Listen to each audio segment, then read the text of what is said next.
Mas no flip-flop JK ou no SR? Esse teu Proteus leva a zona proibida muito a sério. Meu Deus. Não sei do que se trata, Paulo. Até porque se fosse no JK é para funcionar normal. Não é para ter fatal nenhum. Até no SR, né, com portas lógicas, não é para dar um erro fatal em relação a isso, não.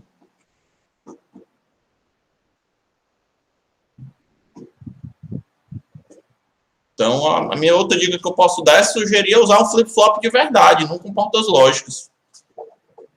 Talvez você consiga mais sucesso. Mas deixa eu voltar aqui ao ponto, né? Já que já está gravando. Né?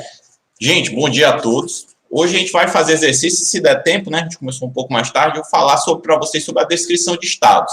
A gente já está trabalhando com a questão do estado aqui, mas eu quero sugerir outros exemplos para mostrar que nem sempre o estado é definido da forma como é no flip-flop. Existem outras definições de estados e grande parte do trabalho do circuito sequencial é identificar qual é a variável de estado. Mas vamos aqui para os exercícios primeiro, né, que ficaram da aula de ontem. Beleza? Nesse primeiro exercício aqui, ó, vou trazer mais para cá, a gente tem um flip-flop do tipo D. O que é que o flip-flop do tipo D faz, pessoal? Todo mundo lembra? Escrevam para mim no chat.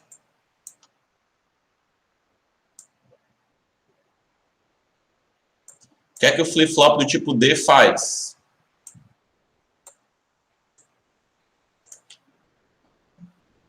Entrada invertida? Não. Opa. Paulo matou. Emanuel também. O flip-flop transparente, né? O flip-flop armazenador. É o elemento célula de memória. Então, quem você coloca na entrada, à medida do clock, ele armazena na saída e ele se lembra desse valor até que a nova entrada seja colocada e é, obviamente, um novo clock. Não é isso? É o flip-flop transparente. E nesse caso aqui, ó, o que é que eu tenho? Eu tenho uma realimentação da saída dele, barrada, para a própria entrada. Não é isso? Então, o Q barra do flip-flop D está ligado no próprio D. Joia? À medida que eu dou os pulsos de clock, como se comporta o valor dessa variável Q aqui? É isso que a gente vai descobrir. Primeiro de tudo que eu gosto de fazer aqui, né, é marcar as bordas de subida, porque esse flip-flop tem uma transição em borda de subida. Então, a gente sabe que no momento em que as bordas de subidas ocorrem, é onde eu tenho transição. E entre elas, eu não preciso me preocupar. Eu tenho a estabilidade do sinal. Então, eu venho aqui e marco as bordas de subida, né? Não é isso que o clock faz, né? Eu espero aí. Então, entre essas bordas, eu tenho o meu clock sem estar ativado.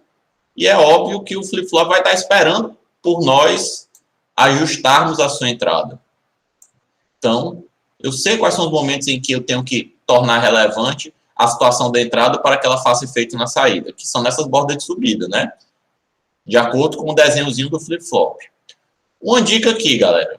Quando vocês encontrarem alguma questão nos livros, né? Uma das coisas que eles podem falar é o seguinte, ó. Por exemplo, Q de 0 igual a 0. O que é que isso significa? É que o valor inicial do Q, no momento 0, ou seja, no momento que o tempo está começando a contar, né, que teoricamente seria aqui nesse eixo, é igual a 0. Significa que o Q anterior que vai começar é 0. Todo mundo entendeu?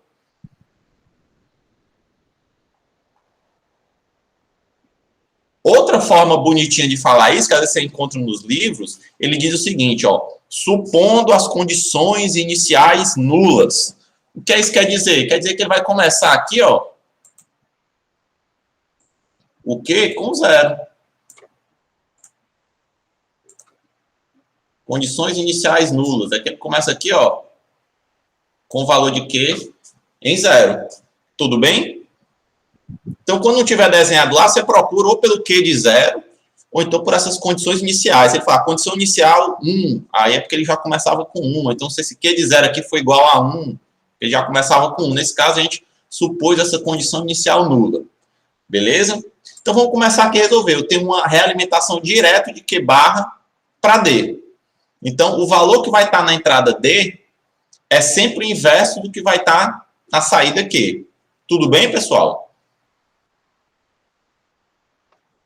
No entanto, eu tenho uma situação aqui que deve chamar minha atenção. Durante esse período aqui, ó, eu tenho a atuação do preset. O que é que acontece nesse período, então, pessoal?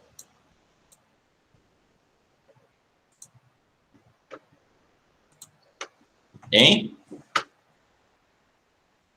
Isso, obrigatoriamente, mesmo sem esperar pelo clock ou sem verificar nenhuma questão da sua entrada, da única entrada desse flip-flop, eu garanto que durante esse intervalo aqui, ó, meu Q é igual a 1.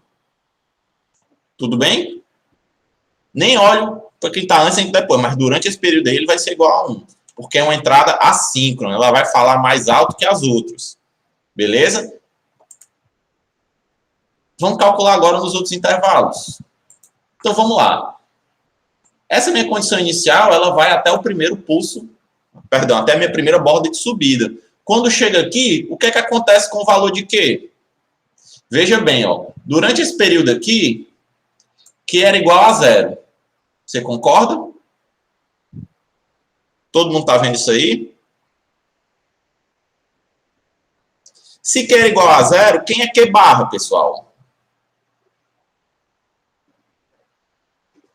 Que barra era 1. Então, significa aqui, ó, que na entrada desse flip-flop, nessa entrada D, tinha lá que valor disponível? Tinha 1. Não é isso?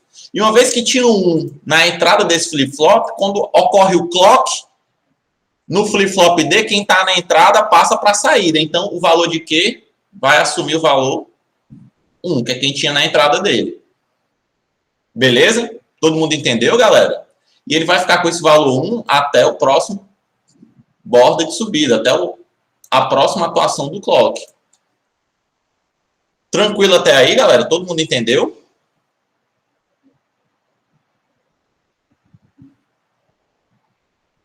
Quando chegou nessa próxima borda do clock,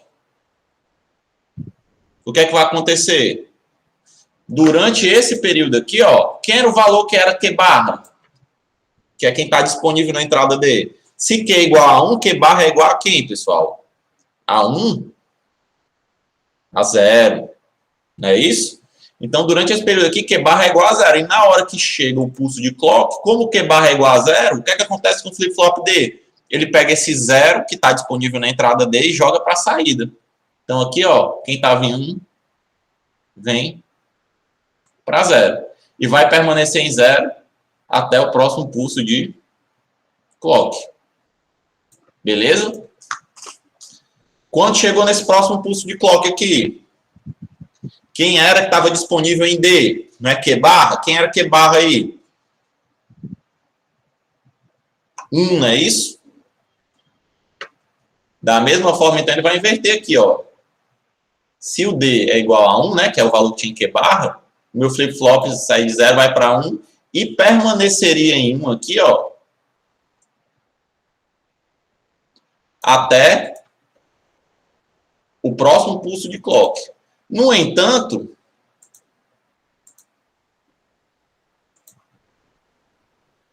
na hora que chegou aqui, ó, na hora que chegou aqui na atuação do preset, ele vai continuar em 1. Porém, por um outro motivo, devido à ativação da entrada preset. Então, daqui para cá, ó, ele continua em 1 porque o preset está ativado. Por isso que eu botei aqui um pontilhado. Perfeito? E a partir desse momento que o preset deixa de fazer efeito, o que é que acontece, pessoal?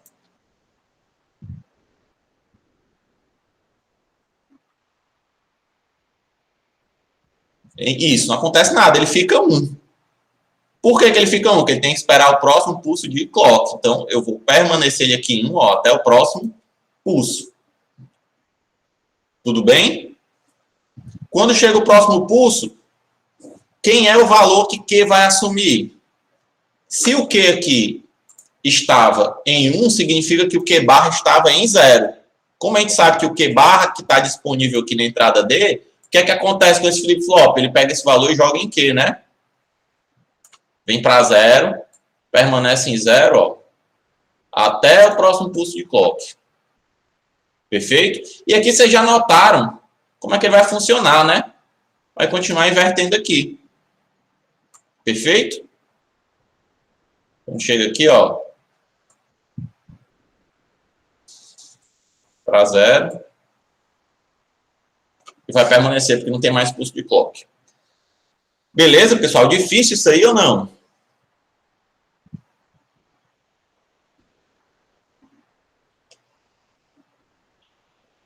Alguém não entendeu?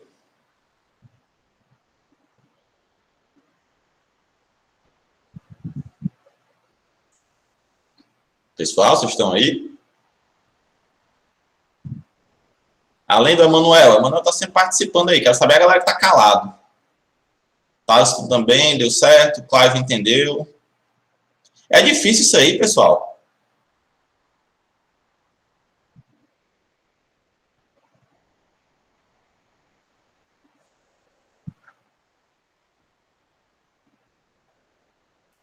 Já se fez uma pergunta. Professor, isso é uma onda quadrada ou pulsos quadrados? Não faz diferença, né? Uma onda quadrada é formada por uma sequência de pulsos quadrados. A única coisa que faz diferença aqui para a gente é o momento em que o clock vai atuar. Uma vez que aqui eu tenha um clock por borda de subida, eu tenho que marcar aqui. Eu poderia repetir essa mesma questão solicitando a vocês para avaliar um clock com a borda de descida. Não é isso? Aí eu teria que pegar outro momento em que se faria efeito a transição. Mas não vai fazer diferença nenhuma. Beleza?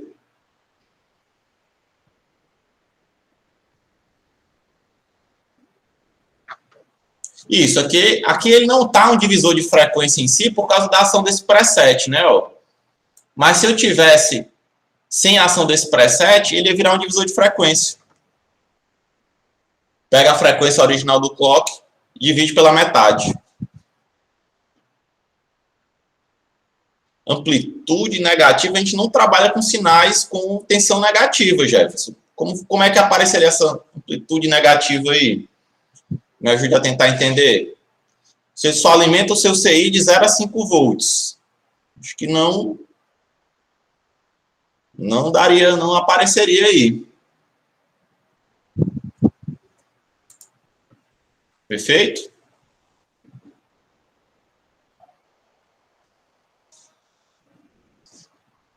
Vamos tentar outra, mais interessante. Essa aí tá muito besta. E aí, essa aqui vocês fizeram, pessoal?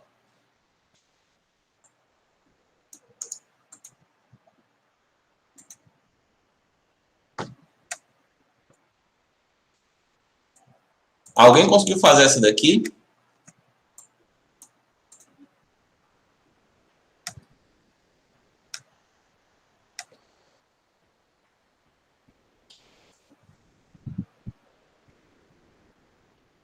Essa daqui é uma questão muito simples, pessoal. Agora tem que tentar. Quer ver? Vamos analisar algumas características aqui, ó. Preste atenção. Primeiro, essa questão aqui, eu digo que ela é mais simples, porque a entrada do flip-flop aqui está fixa, está amarrada. Não é isso? Todos esses flip-flops aí, a entrada dele é sempre o quê, pessoal? 1. O que é que o flip-flop T faz?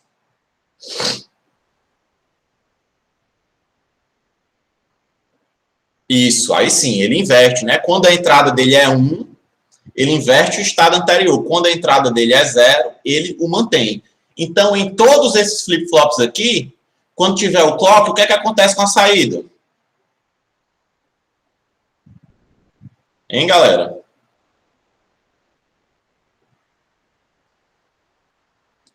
Em todos esses flip-flops, quando há um clock, o que é que acontece com a saída?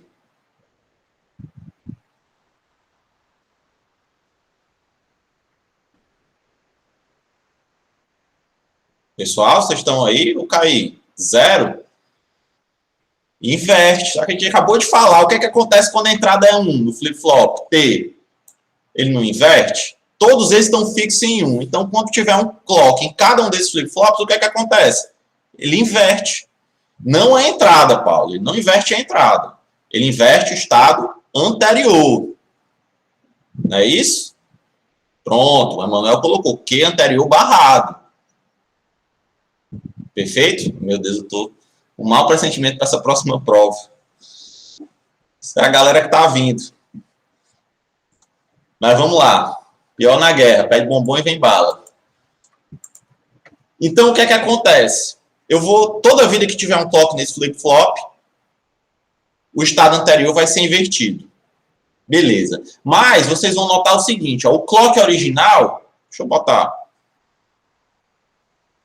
a formazinha de onda, ó, como a gente botou na outra, né?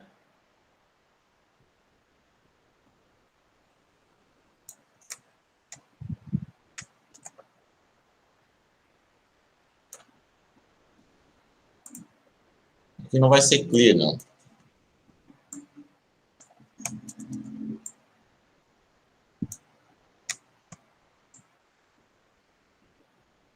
Ele pede quantos pulsos de clock? Se eu não me engano, é 7, né? 7 pulsos. Será que tem 7 pulsos aqui? 1, 2, 3, 4, 5, 6, 7. Esse aqui não precisa.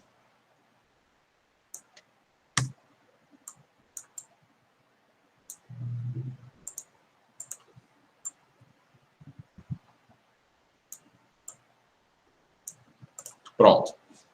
Então, o que é que acontece? Aqui, ó, vocês notam que cada um desses flip-flop está associado a uma variável dessa, né? X0 é a saída desse primeiro flip-flop, X1 é a saída desse outro flip-flop, e X2 é a saída desse outro flip-flop, beleza? Então, eu vou colocar todos aqui, ó. X0, X1, X2. Perfeito? E eu quero saber a situação deles depois de 7 pulsos de clock. Suponha condições iniciais nulas. O que é isso? É que o estado inicial de X0, X1, X2 equivale a 0. Tudo bem? Notem, pessoal. Esse clock aqui, ó, ele vai marcar a sincronização para todos os flip-flops, verdadeiro ou falso.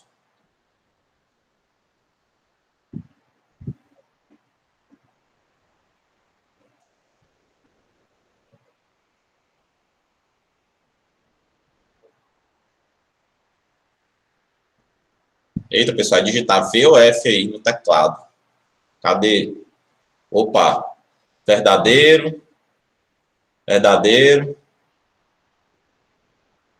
Pronto, é falso. Só o Emanuel que acertou. Por que é falso, galera? Veja só. Esse clock, ele é o clock de entrada apenas para o flip-flop cuja saída é X0. Quem é o clock desse flip-flop cuja saída é X1, pessoal? É o Q barra do X0. Não é isso? Quem é o clock para essa X2 aqui, ó? É o Q barra de X1. Não é isso? Então, o que é que acontece? Toda vida que eu tiver uma borda de descida nesse clock original, que é esse que está aqui, ó, só quem vai mudar, uma borda de subida nele, só quem vai mudar é X0. Quando é que X1 vai mudar? Qual é a condição necessária para X1 mudar?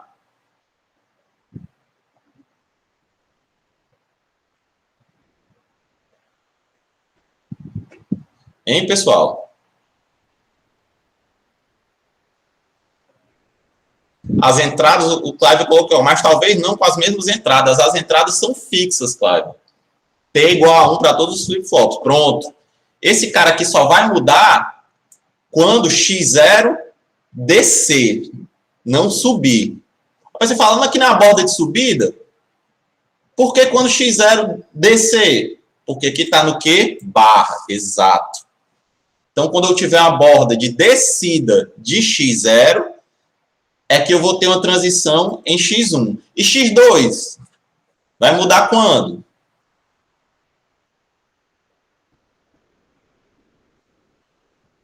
Hein, pessoal?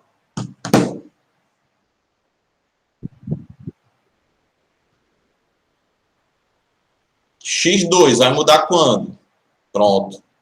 Quando X1 descer.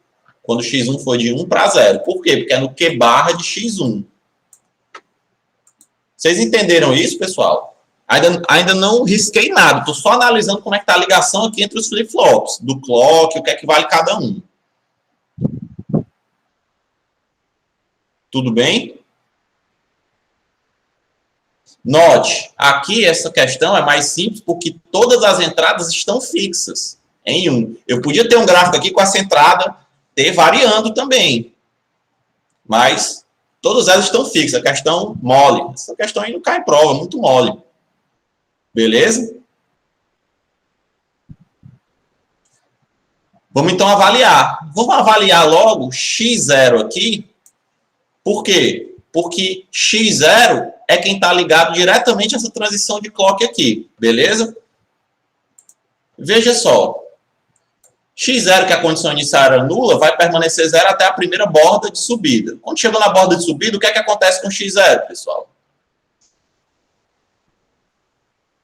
Vai a 1. Por que mesmo, hein, que ela vai a 1, galera? Inverte o estado anterior. Como o estado anterior é 0, né?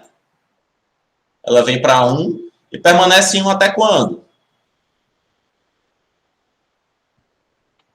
Até a próxima borda de subida. Beleza? Quando chegou a próxima borda de subida, o que é que acontece com x0? Vai para 0. Por quê? De novo, a entrada T está fixa igual a 1. Então, toda vida que eu tiver a borda, eu vou inverter o que é anterior. Vem aqui, ó. Inverti. Vai permanecer em 0 até a próxima borda de subida. Quando chegou aqui, inverte de novo. E vai permanecer em 1 até a próxima borda de subida.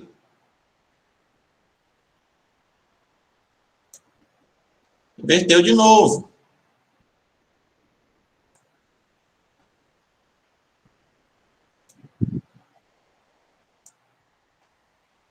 E uma vez que a entrada T é fixa, ele vai fazer esse mesmo trabalho aqui de inverter o estado anterior.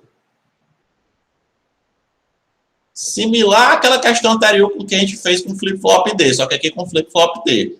Todo mundo entendeu esse x0 aí, pessoal?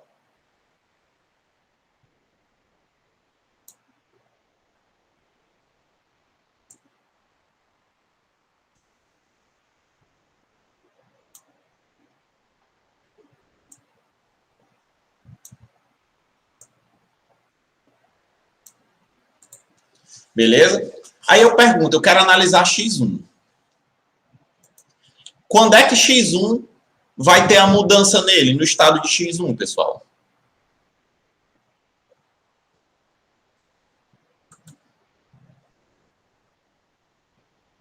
Toda vida que x0 tiver uma borda de descida. Por que uma borda de descida mesmo? Se ele trabalha em uma borda de subida.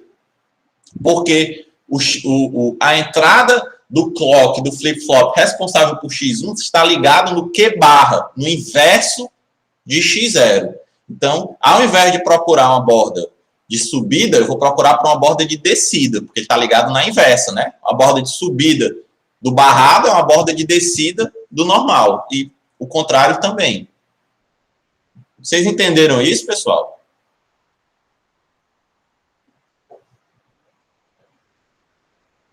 Então, ó, eu vou ter marcado uma borda de descida aqui.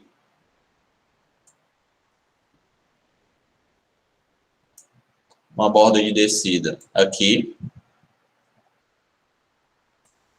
Uma borda de descida aqui. x1 vai mudar nesses 3 momentos. Perfeito?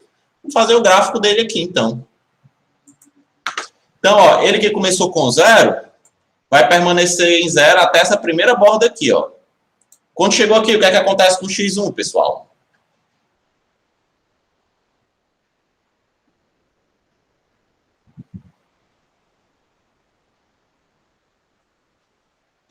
Continua? Por que continua, Cláudio?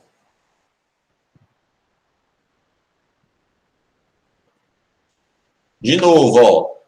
Isso aqui está fixo, né? Ó. Isso aqui está ajudando a gente. Toda vida que o flip-flop T possui entrada 1, ele inverte o valor que estava anteriormente. Quem é que estava anteriormente lá em x1? 0, né? Então, o que é que acontece para ele inverter? Vai para 1. E permanece em 1 até quando? Até a próxima borda de descida de x0. Por que borda de descida mesmo, hein, pessoal? De novo, esse aqui, o meu flip-flop mostra claramente que é uma borda de subida, porque ele está ligado no barrado. Não é isso? Então, como eu tenho uma forma de onda de cima de x0, para não ter que desenhar a forma de onda do x0 barrado, eu sei que a borda de descida do x0 barrado é a borda de subida do x0. Perfeito? Quando chegou aqui, o que é que acontece com x1, pessoal? Isso, vem para 0. Permanece em 0, ó, até o próximo borda de descida. Quando chega aqui, vai para 1. E aqui permanece em 1, porque eu não tenho mais nenhuma outra borda de descida de x0. Beleza? Ficou claro, galera, aí?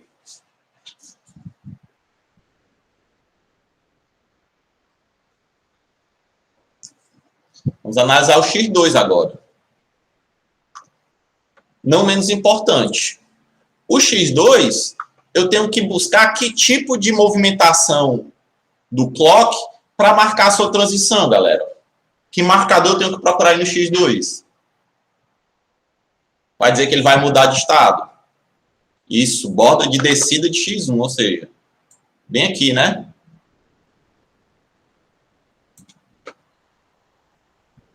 Vai ser o único momento em que ele vai mudar de estado.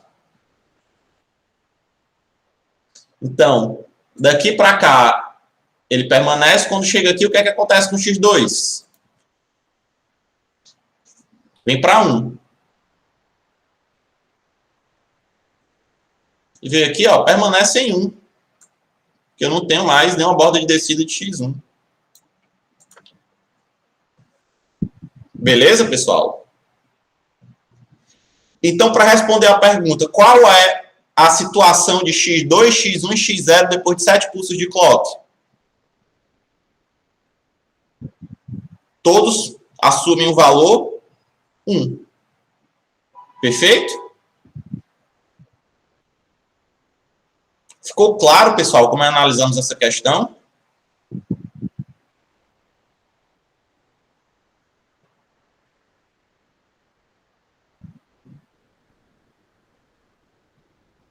Alguma dúvida aí, pessoal, nesse procedimento que a gente fez?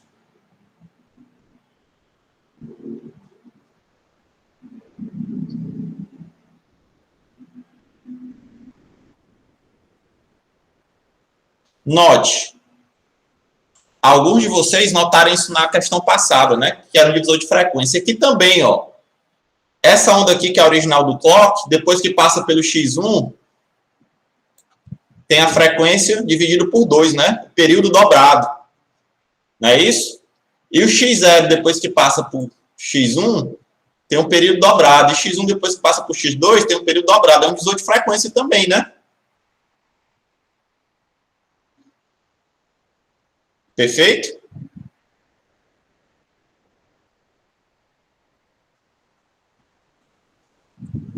Tem, Paulo, mas nesse caso você já usaria direto um 555. Tem um flip-flop dentro dele, você pode projetar essa frequência. Mas o PWM, o projeto PWM, ele não funciona dessa forma. Por quê? Porque você tem que poder controlar esse valor em alto, que é o duty cycle do PWM. Então, na verdade, o PWM ele faz um amplificador comparador entre um nível de tensão e uma ondazinha dente de serra. Né? E o tempo que ele passa por usando essa dente de serra é proporcional ao ciclo de trabalho. É por isso que você não gera um PWM daí. Porque, nesse caso, essa onda quadrada que a gente está gerando, o ciclo de trabalho vai ser sempre 50%. O tempo em alto vai ser sempre igual ao tempo em baixo. Ficou claro, mais ou menos? A galera que não pegou isso aí, porque não sabe o que é PWM, não se preocupe. É algo mais lá da frente. Mas como o Paulo trouxe o questionamento, eu achei interessante responder. Né? Porque ele já conseguiu linkar outra coisa, o que é importante para a engenharia. né? Parece muito com PWM, né? Parece que PWM tem cheiro de PWM, mas não é PWM, porque você não pode oscilar o ciclo de trabalho. Ficou claro, Paulo?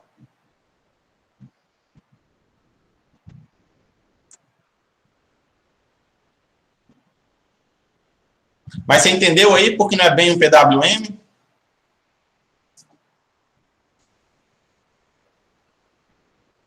Beleza, joia. Gente, tem outra coisa interessante aqui que vocês não colocaram. Me ajudem aqui, eu vou colocar números para a gente poder ver. Preste atenção, ó. Aqui, ó, é 0, 0, 0 que ele começa, né? Aí quando tem o primeiro ciclo do clock, ele fica 0, 0, 1. Depois, no outro ciclo de clock, 0, 1, 0. Depois, 0, 1, 1. Depois, 1, 0. Opa, alguém já pegou aí, né? 1, 0, 0. Aí, ó, depois, 1, 0, 1, 1, 1, 0, 1, 1 e 1. Como o Luiz colocou aí, isso é um contador, né? Todo mundo percebeu, pessoal, que ele está contando de 0 a 7.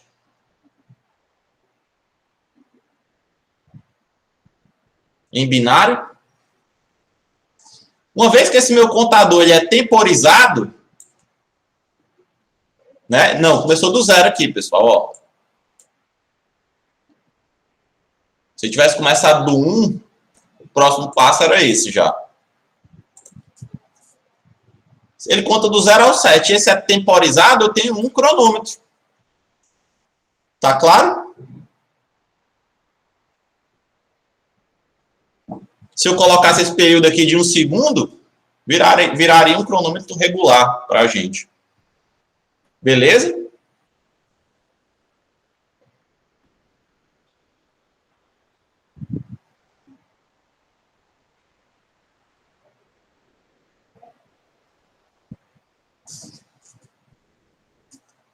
Alguma dúvida aqui, galera? Esse aqui, então, ó, é um contador temporizado crescente. Esse que a gente viu, né? Ele conta de 0 a 7. Depois aqui, que se tivesse o próximo, ele ia voltar para o 0, você ia ver. Joia?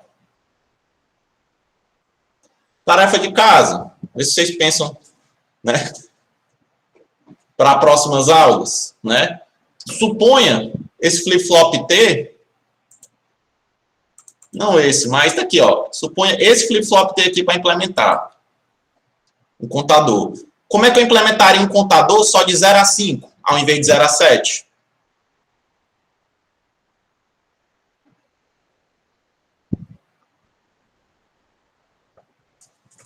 São capazes de projetar?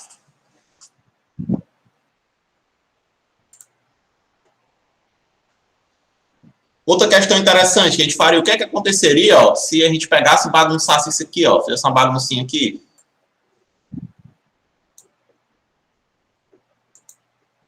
O que é que significa aí, galera?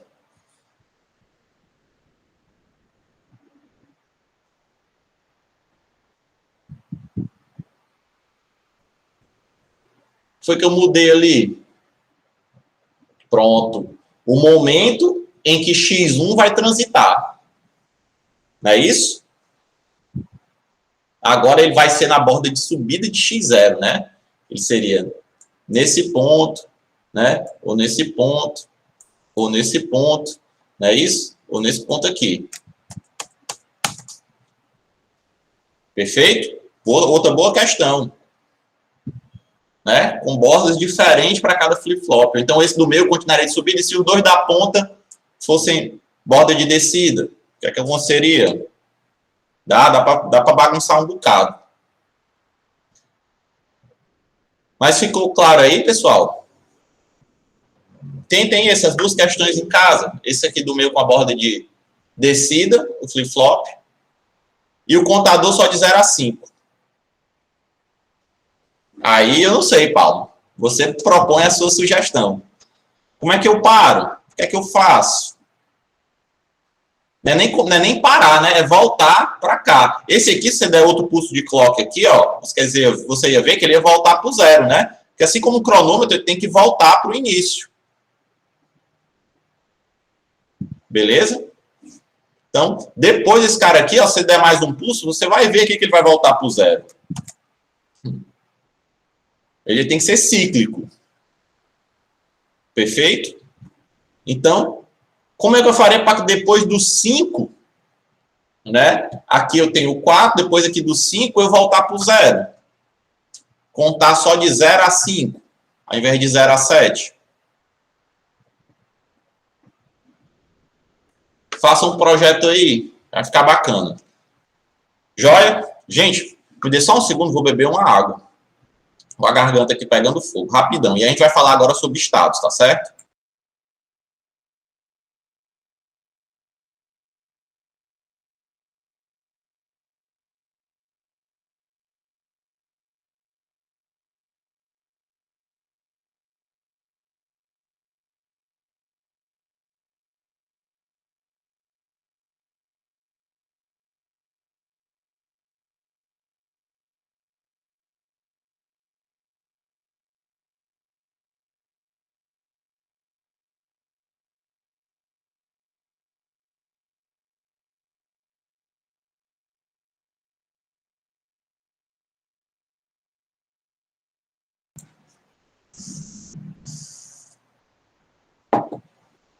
Galera, é o seguinte.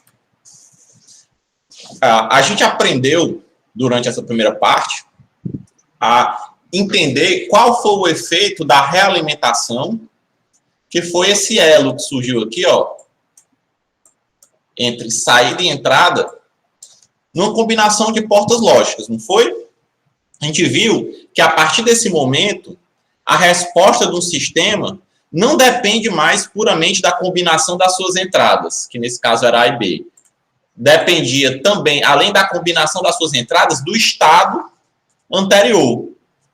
Vocês viram? Vocês lembram disso?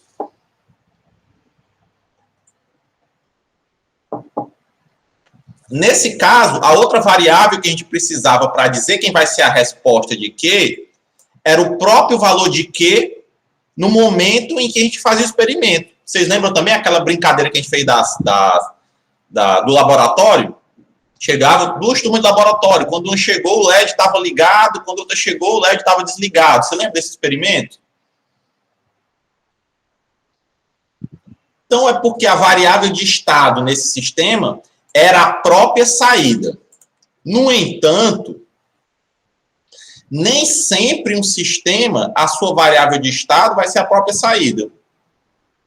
A saída, sendo o estado, é o caso mais simples, que é o caso dos flip-flops, que a gente viu, né? Para dizer quem é o próximo estado do flip-flop, eu preciso das duas entradas e do seu estado anterior, não é isso? Isso é verdade para o flip-flop SR, isso é verdade para o flip-flop JK, para o flip-flop D e para o flip-flop T. Perfeito?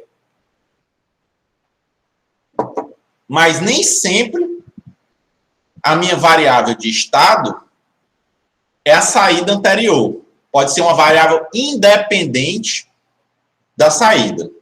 Tá certo? E grande parte do nosso trabalho, quando vai avaliar a questão do estado, é identificar que variável é essa. Qual a pergunta que você tem que fazer? O que é que eu preciso saber para dizer quem vai ser a próxima saída? O que é que eu estou dizendo aqui para vocês? Estou dizendo o seguinte, ó. Deixa eu abrir aqui.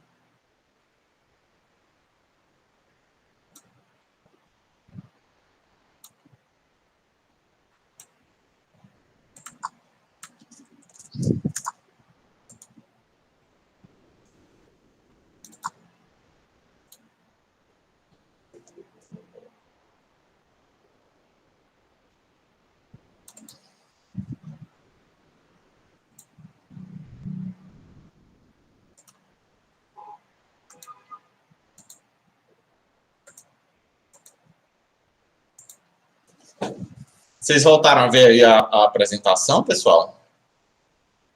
Diz aí para mim, por favor. Sim? Então, o que é que acontece? A gente está agora nesse sistema aqui, ó, sequencial, que é um sistema digital no qual a saída, em qualquer momento, não depende somente da entrada, mas depende também do estado anterior. Tudo bem?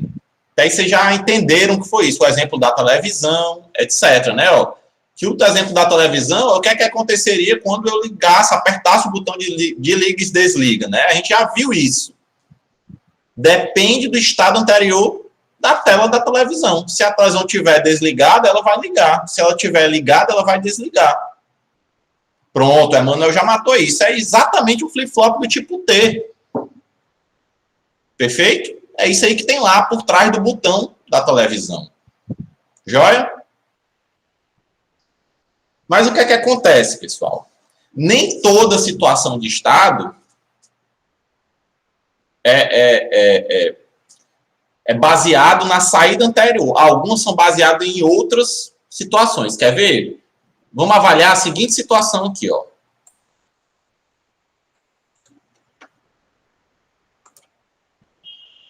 Vamos supor que eu tenho uma linha de produção de pincel para quadro branco. Tudo bem? Então, eu tenho aqui, ó, sei lá, uma máquina que está injetando a tinta lá, e aí sai uma esteira, ó, e essa esteira vai carregar os pincéis, que é como se fosse uma esteira.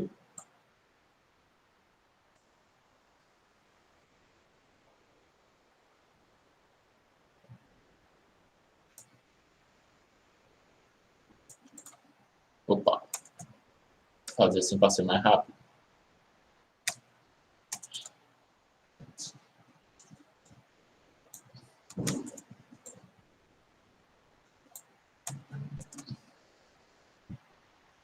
Pronto. Aí, bem aqui no final dessa esteira, ó, eu tenho um sensorzinho de cor, onde eu defino a cor do pincel, que pode ser o pincel preto, normal, né? Padrão. Aí, se for o pincel preto, ele joga para essa caixinha aqui. Pode ser o pincel vermelho, que ele jogaria para essa caixinha aqui. Ou pode ser o pincel azul, que ele jogaria para essa caixinha aqui. Que são os 3 tipos de pincel que eu consigo fabricar. Até aí vocês estão acompanhando? Então ele produz o pincel aqui, ó, sei lá. Aqui um pincel vermelho. A esteira vai carregando, quando chega para cá, ele tem que empurrar para a caixinha do pincel vermelho. Se ele tivesse produzido um pincel preto, quando ele vem aqui no final, ele empurra para a caixinha, né? Tem um seletorzinho lá com sensor de cor que ele vai jogando para a caixinha do pincel preto. Até aí tudo bem, pessoal? Tem 3 tipos de pincel. Veja, atualmente, lá nessa linha de produção lá, o que é que acontece? Vai enchendo essas 3 caixas. Aí vem um operador aqui e leva essa caixa para o local de embalagem e deixa outra vazia. Perfeito? Ele levou essa caixa lá para o local de embalagem, pá, deixou outra caixa vazia aqui, para ir caindo, né? Para ir produzindo. Perfeito? Mas tem um detalhe. Na fábrica lá que vocês estão trabalhando, vocês só empacotam pincel, vocês só vendem pincel com a caixinha com 2 unidades e com 4 unidades. Perfeito? Vocês não vendem o pincel avulso, não vendem o pincel de 3 unidades ou de 7 unidades. Joia? Estão entendendo aí até agora?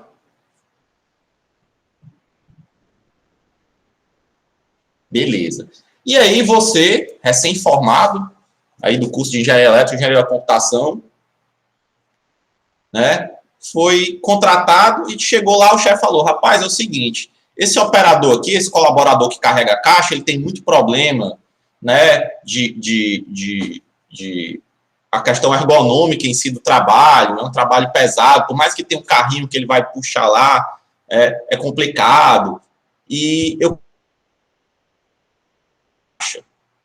Porra, que legal, vou fazer ele com um segmento de linha lá no meio da fábrica para ele navegar autonomamente. Pô, beleza. Mas quando o robô chega aqui, ele tem que decidir levar a caixa ou não, vocês concordam?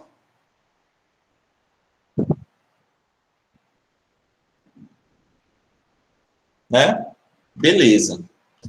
Para ele levar a caixa ou não, ele tem que tomar uma decisão. Perfeito? Eu tenho que encontrar uma função para ele, uma função booleana, de levar a caixa. Se essa função for zero, né, ele tem que esperar, não leva a caixa. Se a função for 1, significa que ele pode pegar a caixa e carregar a caixa. Tudo bem?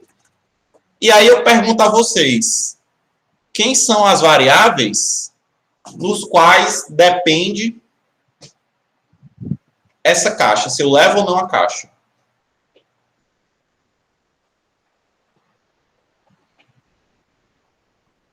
Só se a caixa está cheia ou está vazia? Acho que tem um outro detalhe, né? Vamos supor que na caixa tenha 5 pincéis pretos. De novo, o seletor aqui, você não está mexendo, o seletor está funcionando. Vamos supor que na caixa tenha 5 pincéis pretos. Aí eu levei a caixa aqui, ó, lá para a embalagem. O que é que vai acontecer? Eu só empacoto pincel com 2, pincel com 4, né? O que é que vai acontecer, galera? Vai sobrar um. É muito provável que ele seja perdido por lá. Vai dar diferença da produção para a embalagem. E aí? Pronto.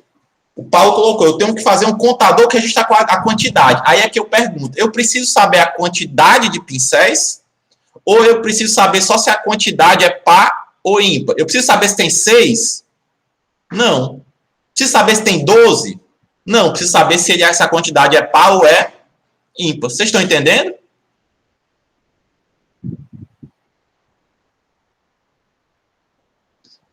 Então, veja só. Olha o que é que eu vou fazer. Nesse sistema, quem são as entradas? O que é que acontece? A entrada é o pincel que está aqui na esteira. Ó. É óbvio também que se tiver um pincel na esteira para essa caixa, eu tenho que esperar um pouquinho para o pincel não cair no chão, né? Perfeito? Então, a entrada é o que a máquina de produção aqui, ó, vai produzir. Perfeito?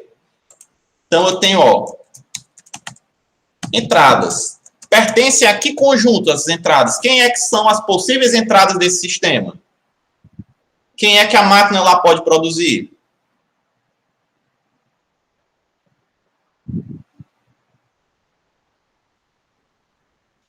A máquina do invase. Pronto. E se eu botar aqui pincel de várias cores, o robô não entende. Não é isso? A máquina pode produzir pincel azul, pincel vermelho e pincel preto. Aí sim. Perfeito? Então, é um conjunto com 3 unidades. Beleza. Quem é a saída? Pertence a que conjunto? A saída é a decisão do robô, né? Qual a decisão que o robô pode tomar?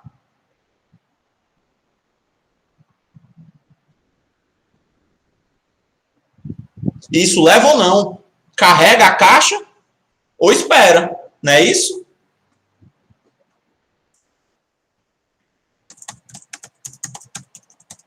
Espera ou carrega? Tudo bem? Perfeito? E aí, com isso aqui eu consigo projetar a decisão do robô?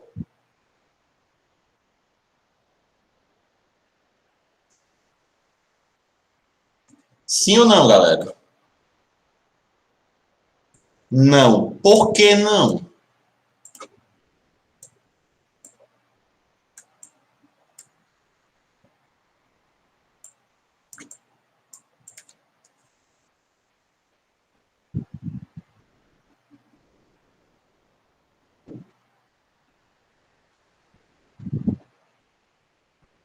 Não, só estou projetando um robô para levar uma caixa. Só estou projetando o robô aqui para a caixa preta. As outras vai continuar empregado lá. Vai continuar o colaborador. Por quê? Porque se eu trocar os três e der uma merda, lascou a produção, né? Vai embora todo mundo. Então, se o robô for bem sucedido, mostrar que aquela produção está pelo menos compatível com o dos colaboradores, aí eu expando a quantidade de robôs e boto um robô para cada caixa. O robô fica para cada caixa lá. O Luiz falou, falta a questão da quantidade de pincéis. Será que a quantidade de pincéis é quem diz isso?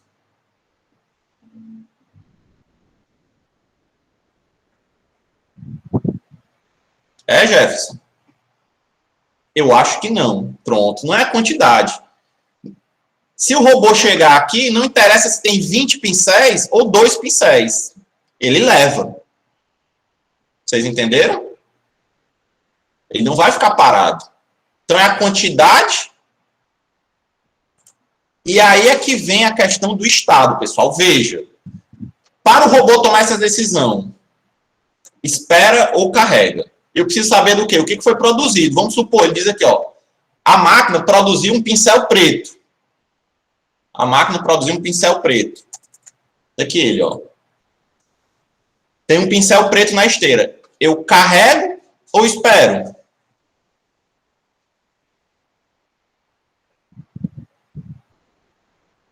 Depende. Depende do que, galera?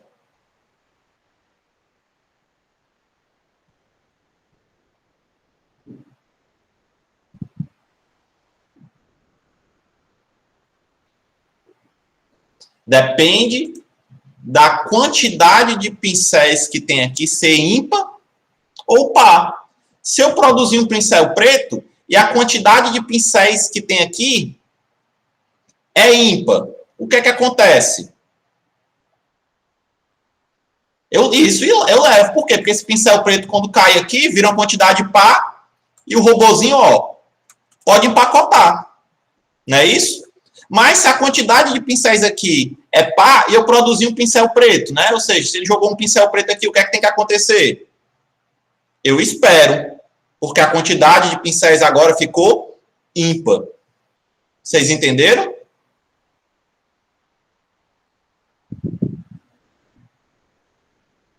E aí eu pergunto, então, além da entrada e da saída, eu preciso de uma outra variável, que é chamado do estado, que pertence a qual conjunto, pessoal? Quem são as possíveis variáveis de estado aí?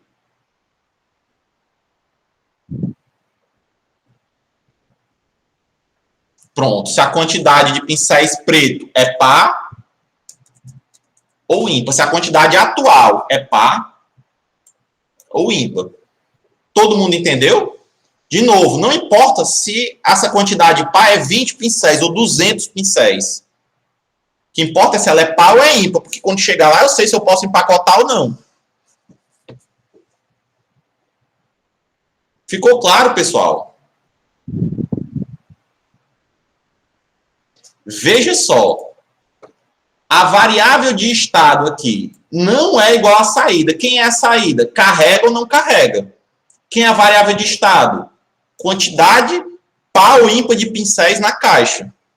Perceberam a diferença?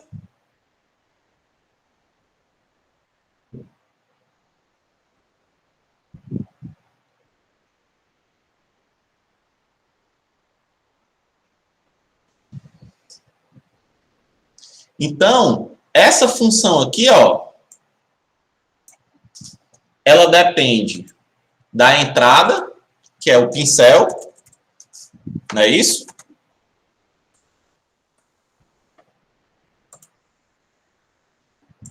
da entrada, que é o pincel produzido, né? Pincel, vou chamar aqui, ó, pincel, e do estado, se é par ou é ímpar.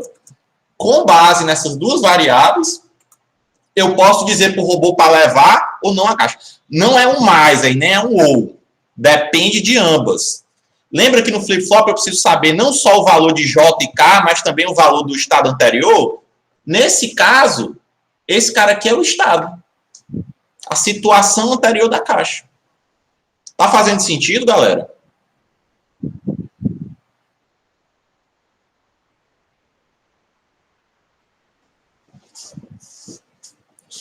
Pessoal, vou pedir mais 10 minutos a vocês para não interromper o raciocínio. Só para mostrar como é que a gente projeta isso aqui agora. Presta atenção. O que é que acontece? No meu projeto de circuitos combinacionais, o que é que eu fazia para determinar o funcionamento do sistema? A chamada tabela verdade. Correto, galera?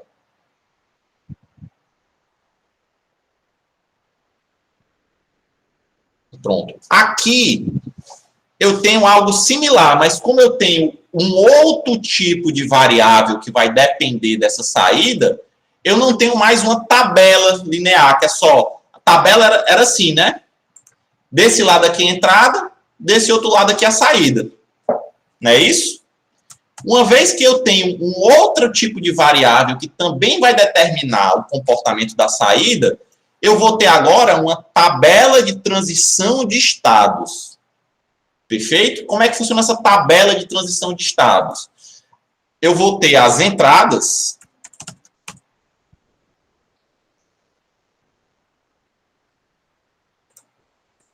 aqui, né? Como se fosse nesse eixo X. Quem são as possíveis entradas aqui, pessoal?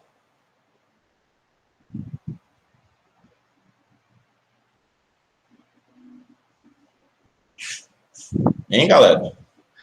Pronto, o tipo do pincel, né? Pincel azul, pincel vermelho e pincel preto, né? Então, eu tenho 3 possibilidades de entrada aqui, ó. Pincel azul, vou botar de azul, olha aí que fantástico. Porreta, né? Pincel azul, pincel vermelho,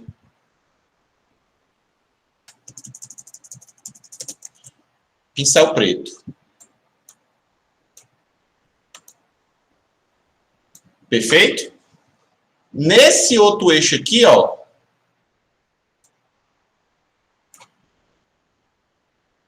nesse outro eixo aqui, eu tenho os possíveis estados.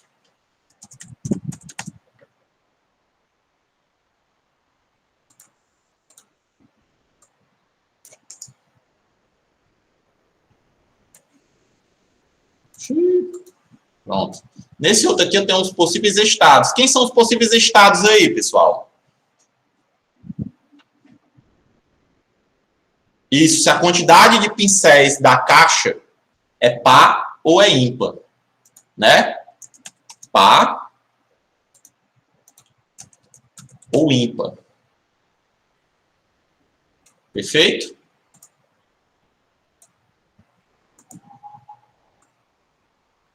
Então, aqui, ó, eu tenho essa tabela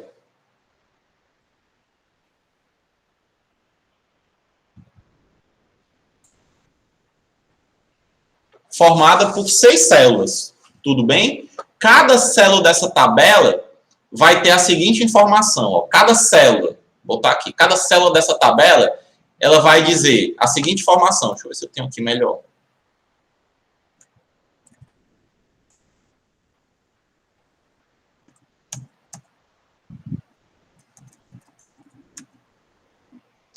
Não, vai acabar confundindo a cabeça de vocês. Acho que é melhor desenhar aqui mesmo. Porque não está na questão que eu estou indicando. Eu achei que o espaço aqui ficou pequeno, mas eu diminuo a fonte. Então, cada célula dessa vai dizer para mim a informação, né, de como vai ficar o estado depois que acontecer a entrada com o estado atual, quem vai ser o próximo estado, quem vai ser o estado de T mais 1, e quem vai ser a saída. Tá aqui, ó.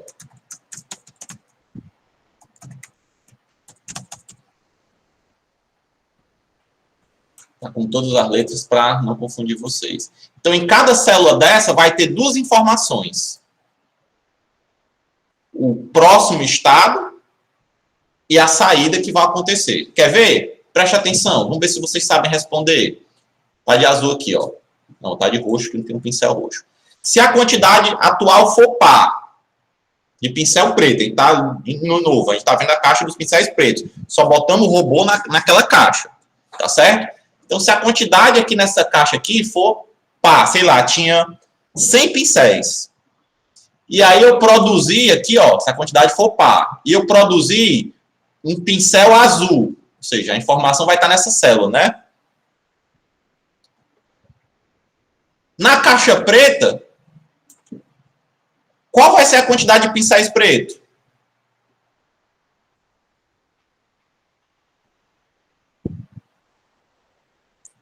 De novo, par, não é isso? Meu estado não é um número, é o par. Então aqui, ó, par. Perfeito? E o robô? Leva ou não leva a caixa? Leva. Leva a caixa, porque a quantidade passa, ele chegou lá, ele vai ficar parado, está perdendo tempo. Tem uma quantidade para lá. O pessoal está esperando para trabalhar lá no empacotamento. Beleza? Eu perdi aqui. Pois não, já eu explico de novo. Esse pá não era para ser no preto, não? É no preto. Sim, é no preto. É porque o senhor colocou pá no PA, que é no azul. PA é pincel azul. Se eu produzir um pincel azul, a quantidade de pincéis na caixa preta muda?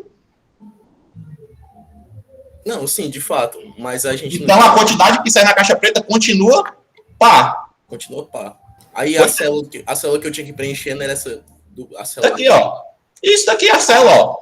Quantidade de pincéis na caixa preta continua pá. E o robôzinho que tava lá, leva. Mas essa célula não é do pincel azul, não. Essa célula que o senhor... Essa célula é a decisão do robô quando a quantidade era pá e foi produzindo o pincel azul. Entendeu? Entendi. É o cruzamento dessas duas informações, do estado com a entrada.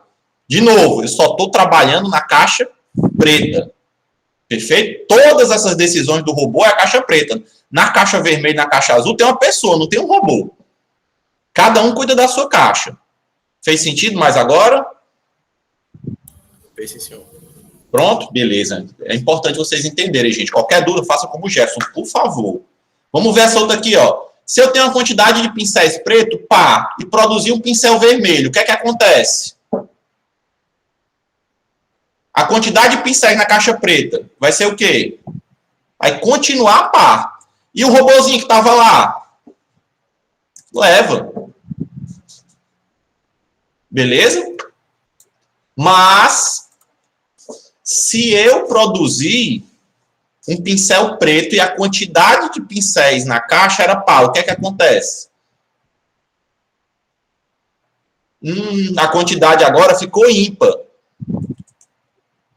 Tá só assim, senão não vai caber, tá, pessoal? Ficou ímpar. E dessa forma, o robozinho não leva. Por quê? Porque vai se perder um pincel lá no empacotamento. Tranquilo?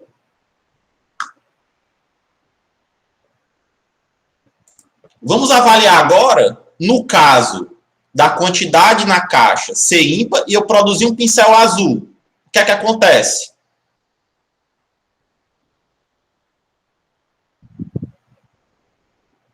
Quantidade continua ímpar. E o robozinho não pode levar, tem que esperar produzir outro para não haver perda no pincel. Se a quantidade for ímpar e for produzido um pincel vermelho, continua ímpar e o robozinho não leva. Mas se a quantidade for ímpar e eu produzir um pincel preto, opa, aí ela virou par. E o robozinho pode levar. Vocês entenderam, pessoal?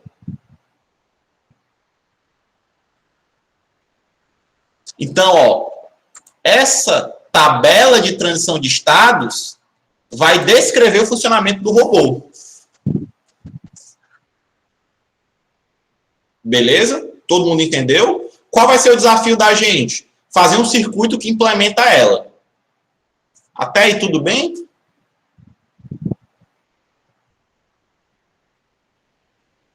A gente vai aprender ainda como é esse circuito.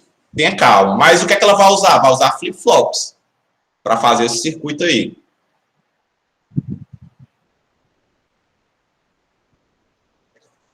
Então, olha o que é que a gente vai fazer. Uma vez que vocês entenderam esse conceito de estado, a gente vai fazer algumas definições formais para ele. Tá certo? Vai ter algumas definições formais desse aqui. Perfeito? Do que é saída, do que é estado e etc. Depois que a gente faz essas definições formais, eu vou apresentar para vocês uma outra ferramenta de representar isso aqui, que ao invés de uma tabela, é um desenho. Como ele é um desenho, às vezes é mais fácil a gente perceber algumas coisas. Depois que a gente aprender a desenhar essa tabela, a gente vai ver uma forma de simplificar essa tabela. Né? E depois que a gente aprender a simplificar essa tabela, a gente vai aprender a implementar o circuito em sua forma mínima, da tabela simplificada. Assim como nos mapas K, né, não vale a pena a gente fazer um circuito de algo que não foi simplificado. Está mais ou menos claro qual vai ser o nosso caminho?